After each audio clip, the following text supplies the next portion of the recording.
რა განსხვავება არის ექიმს და ბიზნესმენს შორის, რომელიც არის სამედიცინო სფეროში? ჭეშმარიტი ბიზნესმენი ემოციებით არ წვიტავს და არ ხელმძღვანელობს. რასაც ვერ ვიტყვი ექიმზე. სურვილი რომ ყოფილიყავი ექიმი თუ იყო ოჯახის ფაქტორი რომ მოგწონდა მათ როგორ ექცეოდნენ? მთელი გული ჩავდე ამაში და მთელი ენთუზიაზმი აკადემიური პერსონა ყოფილიყავი, რაც სამედიცინო სფეროს გააჩნია და მოგქონდა. მივიდა სათხაც 17-16 წელი სწავლება. უფრო ექიმი ხარ თუ უფრო ბიზნესმენი? მე ვიყავი 13 წლის ასაკში, როცა ნაყინის ბიზნესი დავიწყე. ნაყინის ბიზნესში წახვედი 13 წლის ასაკში, რომ გეჭამა ნაყინი ფაქტიურად. მშობლების მხრიდან სწორი მეთვალყურეობა და აღმოჩენა იმ უნარჩვევების შვილებში მეტად წადგება და დაეხმარება ბავშვებს თუ რა თქმა უნდა გაითვალისწინეს ეს ყველაფერი. მე პირადად არ გავითვალისწინე. ბიზნესი რაღაც ისეთი მამაკაცური სფერო, სადაც მიღებულია, რომ კაცები უფრო ძლიერები ვართ. პირიქით ვფიქრობ, რომ რაღაც გარკვეული პრიორიტეტები ახასიათებს ქალს ბიზნესში და მის არსებობას, ვიდრე მამაკაცს. არ გიშლის ხელს ბიზნესში ყოფნა, იყო კარგი დედა.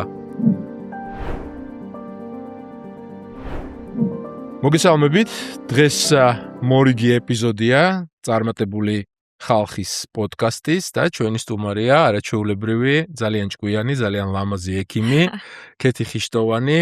ძალიან სასიამოვნოა შენი აქ ხილვა, მე წარმატებული ადამიანებისგან მინდა მოვასმენიო მომავალთაობებს და იმ ადამიანებს, ვისაც შეიძლება პროფესიის შეცვლა უნდა, იმის შესახებ თუ როგორ მიაღწიო ამა თუ იმ პროფესიაში წარმატებას. შენ ხარ წარმატებული ექიმი და რაღაცა მომენტში წახვედი ბიზნესისკენ. რა ხდება, რა მოხდა, რამ გადაგაწყვეტინა ბიზნესში წასვლა? უფრო ექიმი ხარ თუ უფრო ბიზნესმენი? ალბათ უფრო ბიზნესმენი, თუმცა ჩემში დევს ის ფუნდამენტი, რაც წლების მანძილზე ჩადებული შრომით და ჩადებული ძალისხმევით სამედიცინო სფეროში განხორციელდა და ამის შემდგომ დაედო მას ის ყველა აგური, რომელიც მე საბოლოოდ ჩამოყალიბდა ბიზნესის სახით. თუმცა ბექგრაუნდი და თუმცა ეს ყველა შესაძლებლობა და ყველა ის პრინციპი, რომელსაც დღეს მე ვიყენებ healthcare management-ში, გამომდინარეობს ზუსტად იმ დასწავლილი და იმ წლების მანძილზე შეძენილი სხვადასხვა მომენტებიდან, რომელიც ახლა კონტრიბუცია გავუკეთე ბიზნესში. ძალიან დამაინტერესა შენმა კარიერამ, იმიტომ რომ ძალიან ახალგაზრდა ხარ და საქართველოში ჯანდაცვის მართვის, ანუ ეს healthcare management-ის პრაქტიკა ფაქტიურად ძალიან ისეთი დაბალ დონეზეა, მე ვიტყოდი, იქიდან გამომდინარე, რომ ამას ალბათ რაღაც თაობები ჭირდება, რომ გაიზარდონ და შემდეგ ეს განვითარდეს და განვითარდეს. დაბალ დონეზე გულისხმობ იმას, რომ ცოტანი არიან ესეთი ადამიანები, ხო? და მე მინდა შესაძლებლობა გვაქვს ამისი და მოგცე საშუალება უთხრა იმ ბავშვებს, რომლებიც აპირებენ გახდნენ სტუდენტები და აირჩიონ პროფესიები, რა არის healthcare management-ი და რატომ შეიძლება ისინი წავიდნენ და რა ბენეფიტები შეიძლება ჰქონდეთ მათ ცხოვრებაში ამით. იცით რა, სანამ ბავშვებზე დავიწყებდეთ საუბარს და მიმართვას გავაკეთებდეთ ბავშვების და სტუდენტების მიმართ,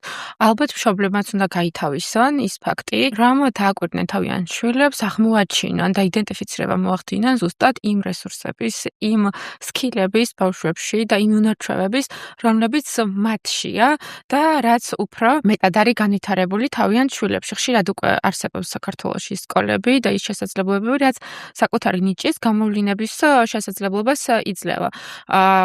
ჩემს დროსაც იყო, რა თქმა უნდა, ამის შესაძლებლობები და შეიძლებოდა ამის იდენტიფიცირება მშობელს ქონოდა შვილების მიმართ, მაგრამ დღეს ამის უფრო მეტი შესაძლებლობაა. რატო უსვავ ხაზს მშობლების მხრიდან ამ განხორციელებულ აქტივობებს, რომელიც აუცილებელია, იმიტომ რომ გვეხმარება ეს შვილებს სწორად ვურჩიოთ. რადგან ბავშვები ისეთ პერიოდში უწევთ, რომ გადაწყვეტილება მიიღონ თავიანთი პროფესიის და არჩევის პერიოდში, რომელიც შემდგომ მთელ თავიანთ ცხოვრებას განსაზღვრავს, ეს ისეთი ასაკია, რომ ჭეშმარიტად არ გვაქვს გათვითცნობიერებული საკუთარი მე და არ ვიცით რა გვინდა. ამიტომ მშობლების გათვითცნობიერება და მშობლების მხრიდან სწორი მეთვალყურეობა და აღმოჩენა იმ უნარჩვევების შვილებში, რომლებიც მათ გააჩნია, ძალიან მეტად წარდგება და დაეხმარება ბავშვებს თუ რა თქმა უნდა გაითვალისწინეს ეს ყველაფერი. მე პირადად არ გავითვალისწინე, იმიტომ რომ ჩემი მშობლები რა უნარჩვევებსაც ჩემში ხედავდნენ, ეს უნარჩვევები იყო უფრო ორიენტირებული ბიზნესზე. მე ვიყავი 13 წლის ასაკში, როცა ნაყინის ბიზნესი დავიწყე და ეს ძალიან საინტერესო. ვიშობე, ესე ვთქვათ, პირველი საკუთარი ფული. ეს იყო ესეთი საინტერესო სტრატეგია, ესე ვთქვათ, ბევრ ნაყინს და ტკბილს ოჯახში არ ნაჭმევდნენ და არ მქონდა უფლება, რომ ეს ბევრი ნაყინი დამეგემოვნებია, ჩემს ნათლიას ქონდა, ესე ვთქვათ, ნაყინის ქარხანა, საიდანაც წამოვიღე ნაყინი, ჩემი შეგროვილი ფულით შევიძინე ნაყინის მანქანა და იმისთვის, რომ კომუნალური გადასახადები არ გადამეხადე და დაზოგილი მქონოდა ეს თანხებით, მამას კომერციული ფართის წინ გავაკეთე, მოკეთ ეს ნაყინის ძალიან მაგარია. ნაყინის ბიზნესი. ანუ 13 წლის ვიყავი ბიზნესმენი. კი, და ყოველდღიურად მქონდა ესეთი მაშინ ყოველ შემთხვევაში ესეთი საკმაოდ შემოსავალი, რომელიცაც საკუთარი სურვილების ასრულება შემეძლო. ისედაც მქონდა ამის შესაძლებლობა ოჯახის. რა იყო ის სურვილები, რასაც ვთილობდი?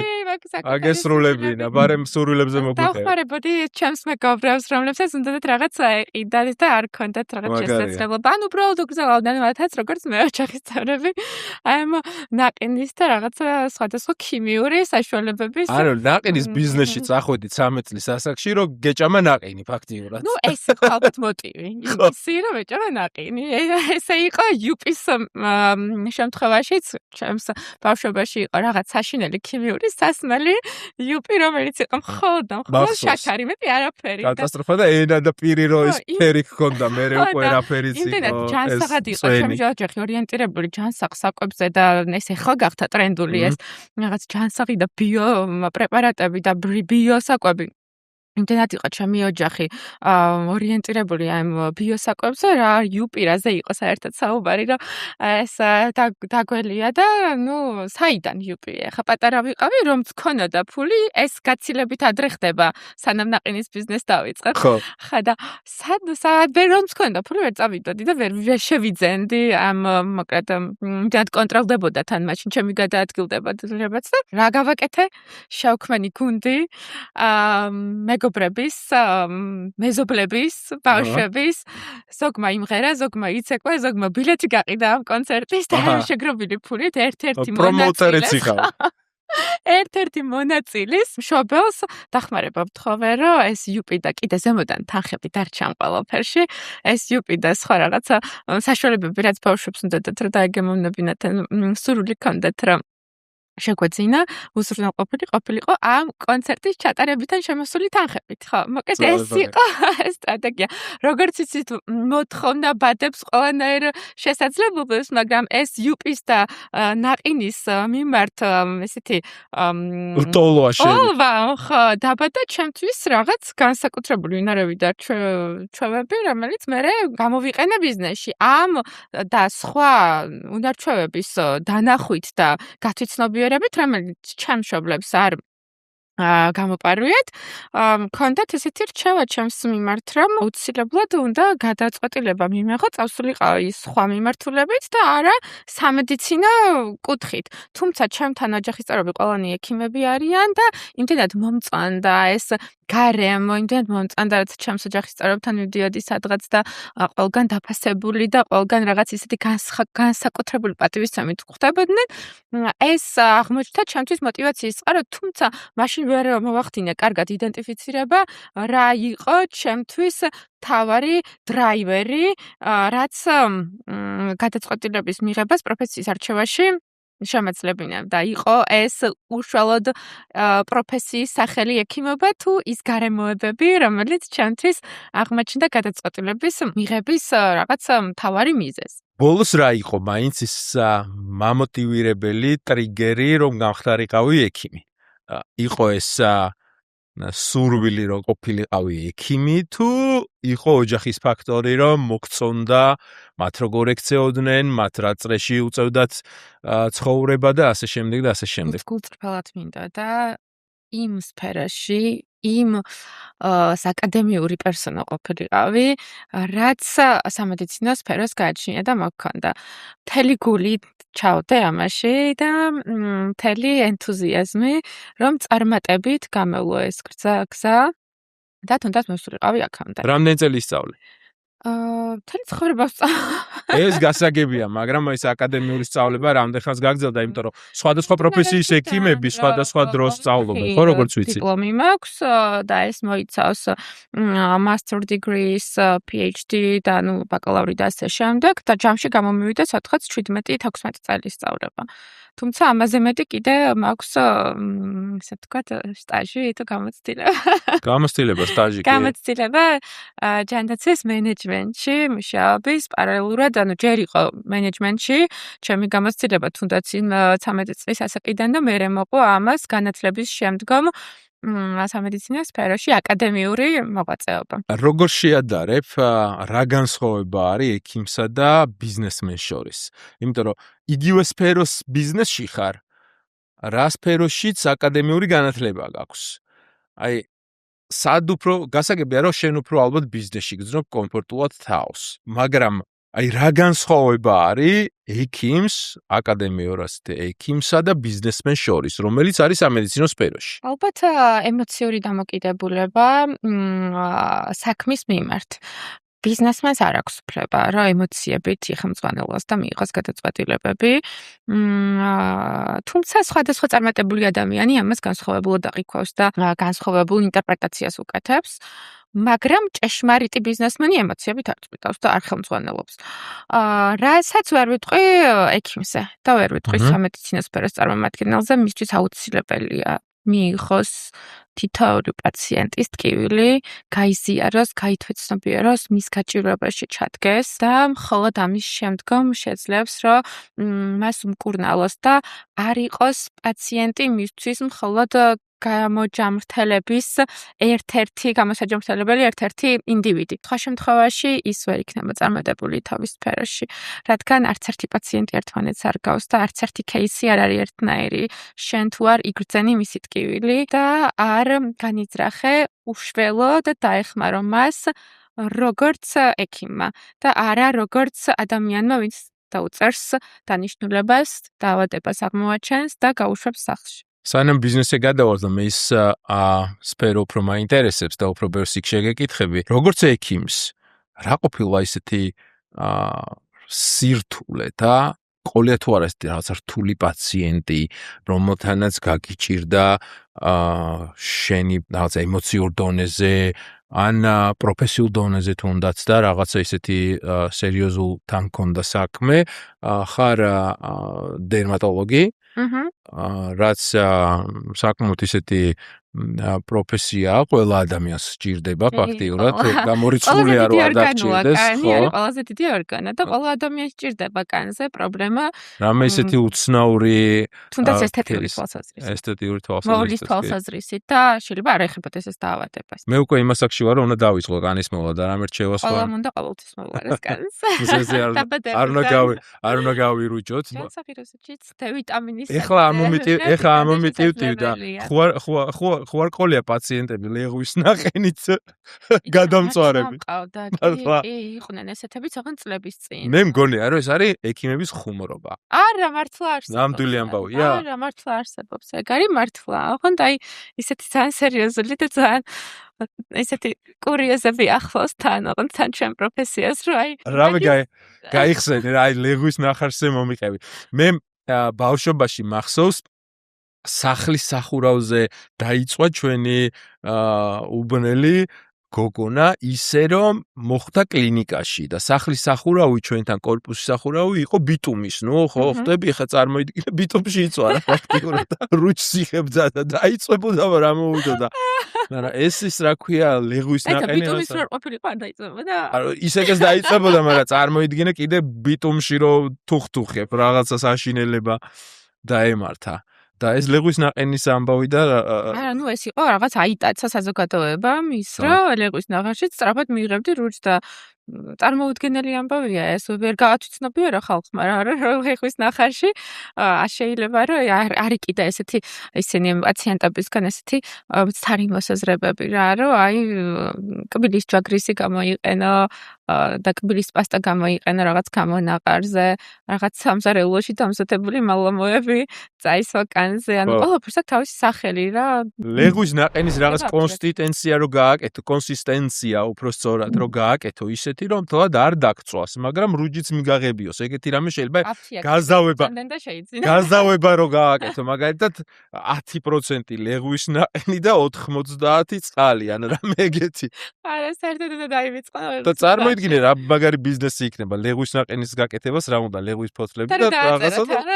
და ხა ბიზნესმენი ხარ შენ და დერმატოლოგისგან ლეღვის ნაყენის ნახარში. არა, ის შემთხვევა მქონია. არ არის სუდი არ არის, მეგონა. საწინააღმდეგოდ სასაუბროთ და მეტი თანაჩემ მქონია, ეგ შემთხვევა მქონია. კი.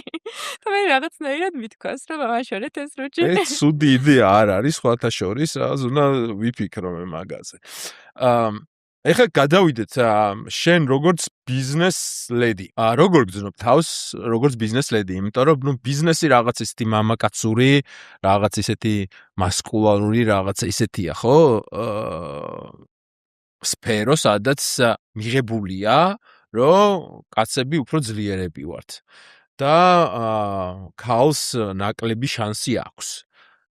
ჩემი შეხედულება ამაზე ცალსახად ის არის, რომ აბსოლუტურად არ ვეთანხმები ამ მოსაზრებას და ხშირ შემთხვევაში ქალებს ბევრად მაგარი ინტუიცია აქვს და ეს ცნობილი ფაქტია, ანუ ვერ წაგართმევთ ქალებს ნამდვილად და ძალიან მაგარ წარმატებას შეიძლება მიაღწიოს ქალი თუ წავა ამ სფეროში. და მე მაგათაც შვილი მყავს ბიზნესზე სწავლობს ელენე, ამ ისტორიას სხვათა შორის მოვყვები, მე დაუბრუნდები, რატო გადაწყვიტა რომ ბიზნესზე წასულიყო, იმიტომ რომ ის ექიმი უნდა ყოფილიყო. და ვფიქრობ რომ მაგრამ ცოტანი ხართ ბიზნესში ქალები, რაც ძალიან ცუდია და აი რამ გადაგაწყვეტინა ეს რომ წასულიყავი ბიზნესში ექიმი, რომელიც ამდენი წელი სწავლობდი სამედიცინოზე და მთელი ოჯახი ყავდა სამედიცინო სფეროდან. და შენ წახვედი შემდეგ მაინც ბიზნესში როგორც გირჩიეს მშობლებმა პატარაობაში, ხო ესეა? თირა, როცა შენი გადაწყვეტილება დამოუკიდებლობასთან და ბიზნეს სფეროში ჩართულობასთან დაკავშირებით გამომდინარეობს თავისუფალი არჩევანით და არ ახავს აუცილებლობას, მაშინ შენ თავისუფლად ერგები ამ გარემოს და ხართ ესე როგორც თევზი წყალში.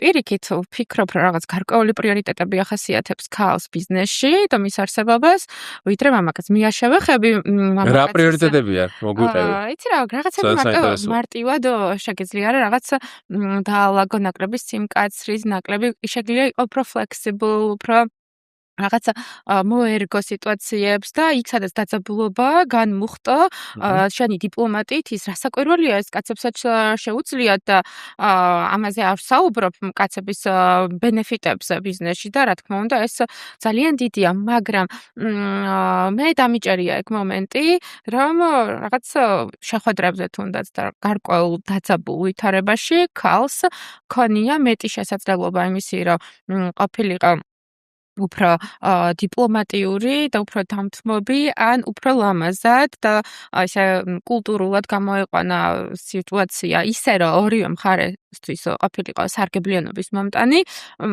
ქონია ეს кейსები და ასევე სხვათა შორის გაუთვიცნობიერებლად მოხდა ის და დავკვირვები ვარ რომ ჩემს კომპანიებში უმეტესად მყოლია ქალები დასაქმებული ყოველგვარი სუბიექტური დამოკიდებულების და იმის გარეშე ვიდრე მამაკაცები. რატო? იმიტომ რომ ეს ქალბატონები ძალიან დიდ რესურსს დებდნენ და დაუღალავად შრომობდნენ და მუშაობდნენ იმისთვის, რასაც აკეთებდნენ. კი, რა თქმა უნდა, არსებობდა შესაბამისი мотивация, დისციპლინა და ჩემს ერთ-ერთ კომპანიაში, როდესაც მუშაობდით კორპორატიულ კულტურაზე, ნიშნულოვანი აქცენტები, რაც დავსახეთ, დავთხოვე კოლეგებსაც, რომ გათვალისწინებული ყოფილიყო გუნდში, იყო პატივისცემა ერთმანეთის მხრიდან მიმართ, რაც განავითარებდა გუნდის სტაბილურობას და მივიდოდით იმ შედეგებამდე, რაც მნიშვნელოვანი და აუცილებელი იყო კომპანიისთვის. ვერავის ვერ მოსთხოვ, რომ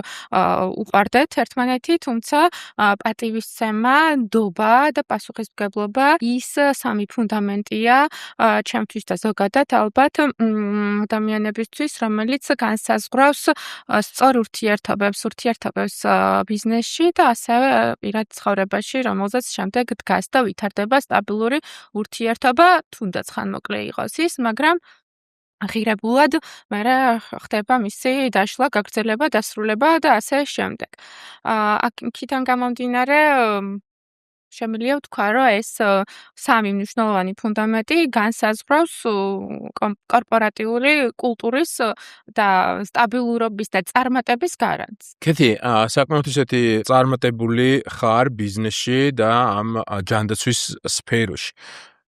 მოუხევი ჩვენს მაყურებელს შენი პროექტების შესახებ, გააცანი რა გაქვს დაგეგმილი, რას აკეთებ და შემდეგ უკვე მინდა რომ რა რჩევები მიცე იმ ახალგაზრდებს, ვინც არიან სამედიცინო სფეროში და შეიძლება ერთ დღესაც დაფიქრდნენ, გადაკვალიფიცირდნენ ასე იგი სამედიცინო მენეჯერის პოზიციაზე, ანუ healthcare management-ში, რომელიც საკმაოდ სარფიანია, არა მარტო საქართველოში, მთელ მსოფლიოში ასეა. ძალიან ბევრი ახალგაზრდა მომმართავს, სხვათა შორის სოციალური ქსელით ან ახლობლების დახმარებით, რომ შევხვდე და რჩევები მივცე იქამდე, სანამ გარკვეულ ძირეულ გადაწყვეტილებას მიიღებენ თავიანთი პროფესიის არჩევის ან მათი შემდგომ გაგრძელების თან დაკავშირებით და არ უზოგავ თავს და ენერგიას იმისთვის, რომ რაღაც ჩემი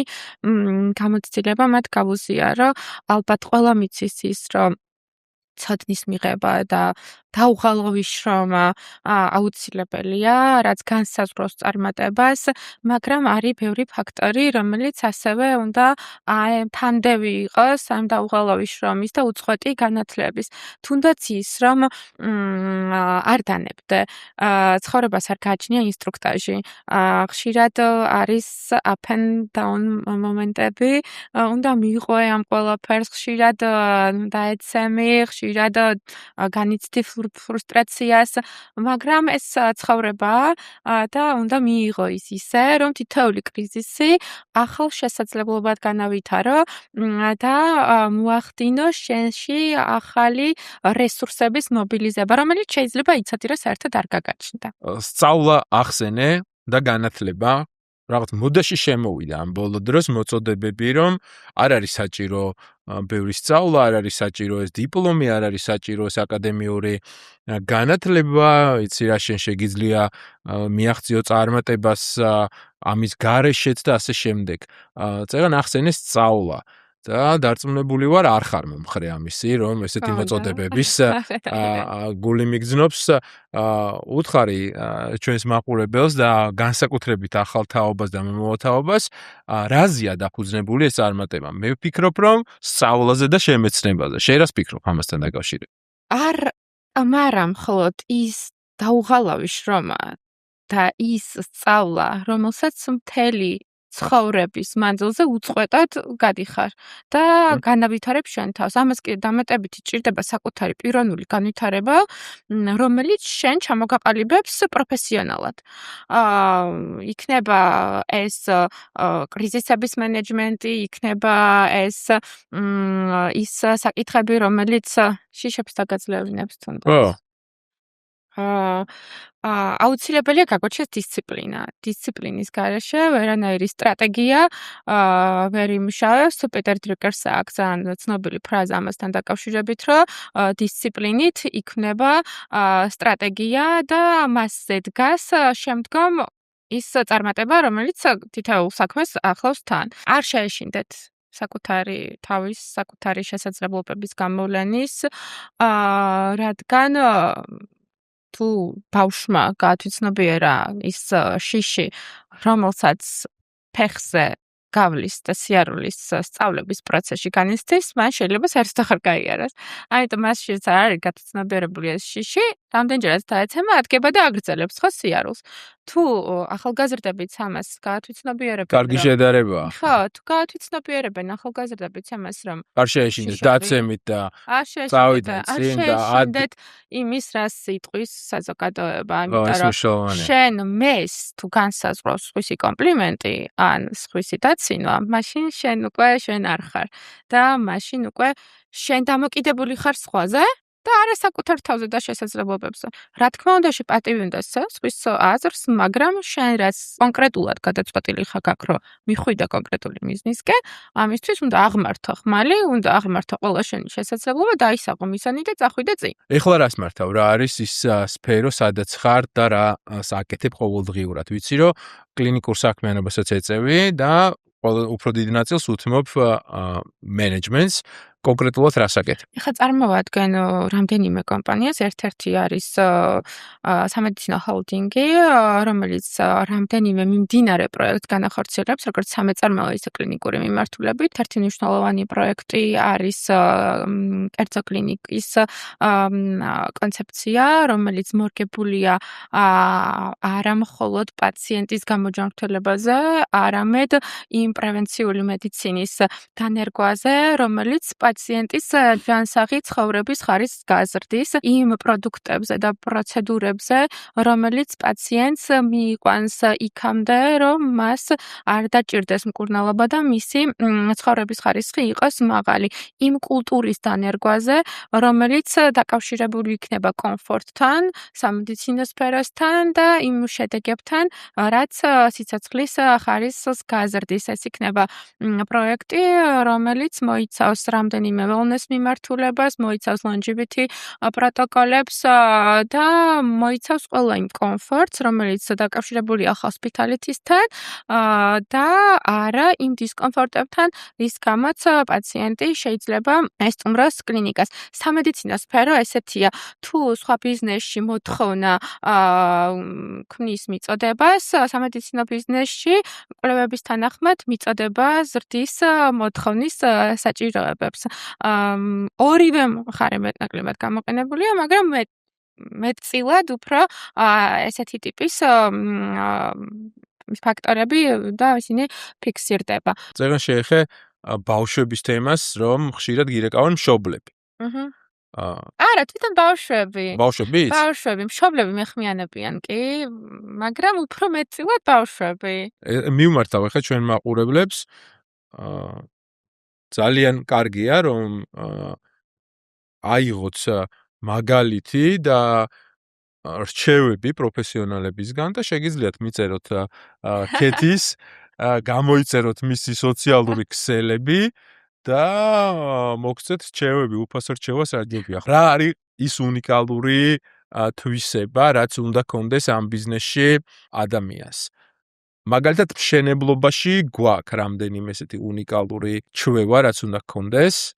აუცილებლად უნდა კონდეს რაღაც განსხვავებული ხედვა. იმ მშენებლებს აქვთ რაღაც განსხვავებული ხედვა და სიყვარული აი ამ მეტალის, ბეტონის, ალბათ ყველა სფეროში აქვთ რაღაცა სიყვარული. შენ გაქვს სამედიცინო სფეროს სიყვარული, მაგრამ ის გამორჩეული თუ არის რამე, რომელიც სამედიცინო სფეროში უნდა კონდეს, რომ წარმატებას მიაღწიო, როგორც მენეჯერმა. ემპათია.